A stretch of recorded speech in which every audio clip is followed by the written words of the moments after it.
August 6th, 1945. The most powerful man-made explosion in human history. The atomic bomb Little Boy detonates with a force equivalent to 15,000 tons of TNT. And yet, according to a 1981 study by the late Colorado State University forecaster Dr. Bill Gray, it is just 1/400th the amount of energy released in just 1 second by an average hurricane, let alone a strong one. 185 miles per hour. We know our love of sugar sand beaches, glimmering waters, and that refreshing sea breeze comes with an inherent risk from tropical weather. As Dr. Phil Klotzbach, hurricane researcher at Colorado State University, explains, that risk is increasing with time. And so if you're talking about hurricanes causing more damage, the answer would be yes. There's really no debate about them causing more damage.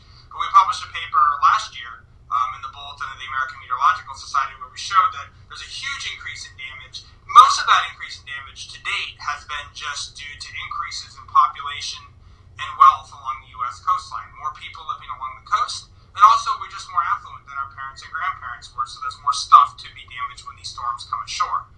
Data from Mauna Loa Observatory in Hawaii shows that since just 1945, carbon dioxide concentrations have increased by over 100 parts per million.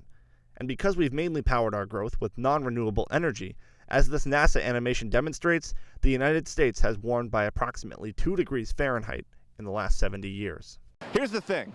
This energy is not equally distributed.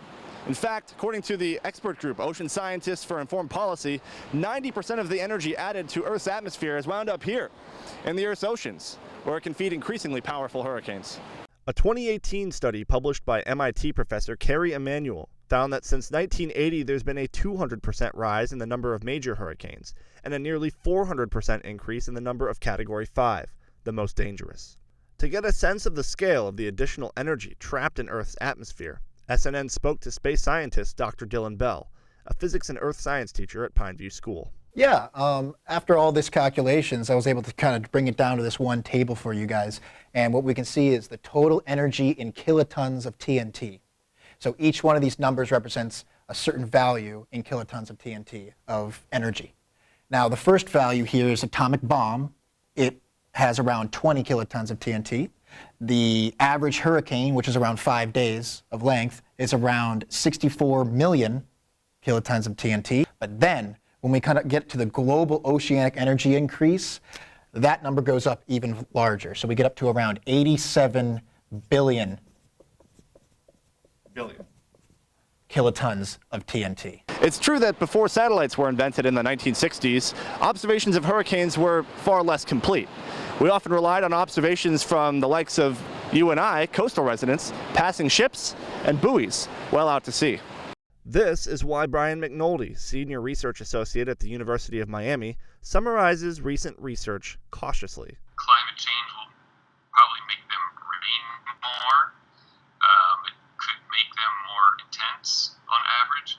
So what if, as McNoldy suggests, the biggest impacts are still yet to come? You can still get 15 or 20 feet of storm surge. You can still get 2, 3, 4, 5 feet of rainfall. You can still get 150, 60-mile-an-hour winds from them. You don't need climate change to make them more scary. Regarding the 2019 hurricane season outlook, you'll hear terms like near average. But in a world where average means something much different than it did 20, 40, or 74 years ago, now more than ever, preparation and awareness are key. Be prepared and stay informed this and every hurricane season.